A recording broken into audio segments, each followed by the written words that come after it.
stop or in a speculative frenzy. How long can it go? Who knows? What's interesting about this is it's global, right? In the internet craze of 1999, total market cap got to about 5 trillion, a little more than 5 trillion. Pretty much a US-based market.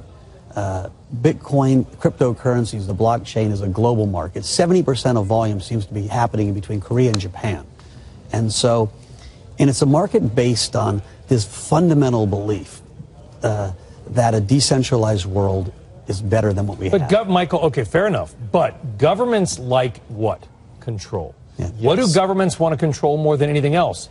Their money, their currencies, exactly. So one of the big risks out there right now is that prices are moving so fast that regulators are going to get nervous, right? I could legitimately see Bitcoin go 13,000, 14,000, 20,000, 25,000 and see somebody balk. Because right now the regulators, certainly in the U.S., but even around the world, most have been working with the system. They're intrigued by it. They love the technology.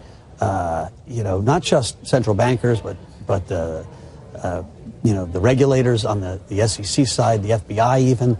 People were originally worried that this stuff was going to be used for all illicit purposes. But quite frankly, every trade that happens is put up on a blockchain, so in some ways it's easier to track. Here's the thing.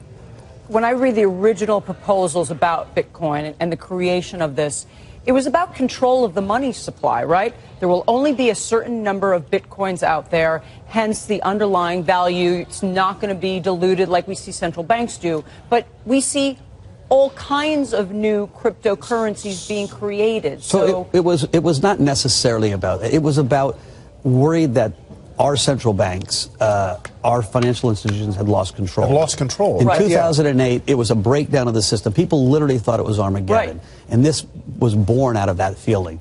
All of these different coins or these tokens are use cases for an individual sphere. So there'll be a cryptocurrency or a token for cloud sharing. There'll be one for ride sharing. And so they're building new economies or trying to build new economies.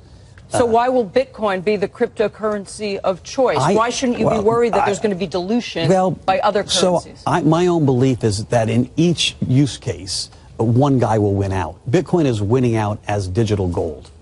I don't think it's going to be a currency. Which is not a currency. Bitcoin is not a currency. I've never called them currencies. Thank you. There's no way anything that volatile can be a currency. It's an asset, right. No way stock. Nothing that volatile can be a currency. Why would I pay you? You want $1,000 for your bicycle. I'm not giving you a Bitcoin that could be worth $10,000 next week. I just got screwed on the deal. You're preaching to the converted. But right now it's a store of wealth.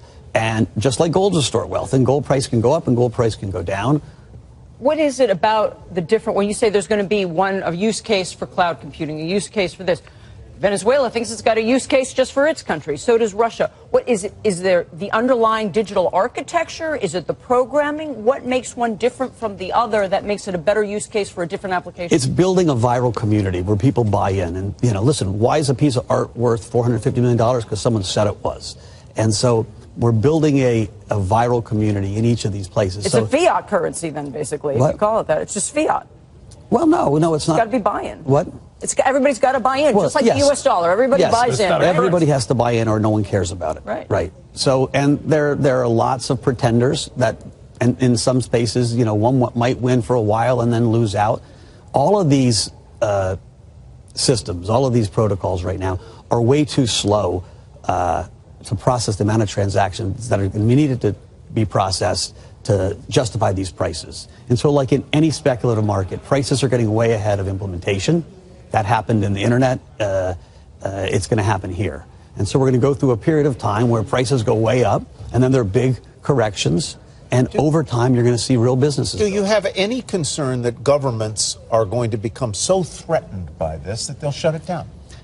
I've got concern that if price movements go higher, we're going to get more regulation. I think it's hard to shut down. Not impossible. They could, Donald Trump could come out and say, anyone who does Bitcoin, I'm arresting. Like, I've seen stranger things happen this year. But I don't think that's a probability. Because you'd have to shut down the technology, right? We ask people say, oh, they don't like Bitcoin, but they like the underlying technology. And people who understand it say, no, you don't understand. They are the same exact thing. You cannot disintermediate them, right? Blockchain technology basically is shared database. It's a decentralized database. And that's an amazing breakthrough. And you're going to see it all over the place. Michael, before we let you go, off topic, because you made a lot of money doing other stuff too. What's your prediction for the U.S. equity market next year? You got to spend all this Bitcoin somewhere. I'm worried right now that we've spent 11 months since Trump's got elected. A year since Trump's got elected, focused on this tax bill. That's the only reason we elected him. We took all the crap that we have to deal with Trump just for this tax bill, and it just is passing. And maybe that's all the gas that's left in the equity market. Everybody's long.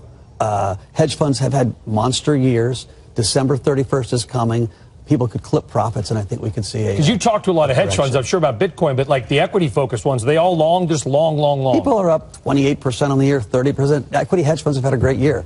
And so normally a great year coming into December, you either try to ramp it a little bit, but then you want to lower your nets way down so you don't start January with an 8% downdraft. Michael Novogratz, real pleasure. Good discussion. Thank you. Coming in. Thank you. Coming in on Fast Money, Power Lunch. We got a news alert.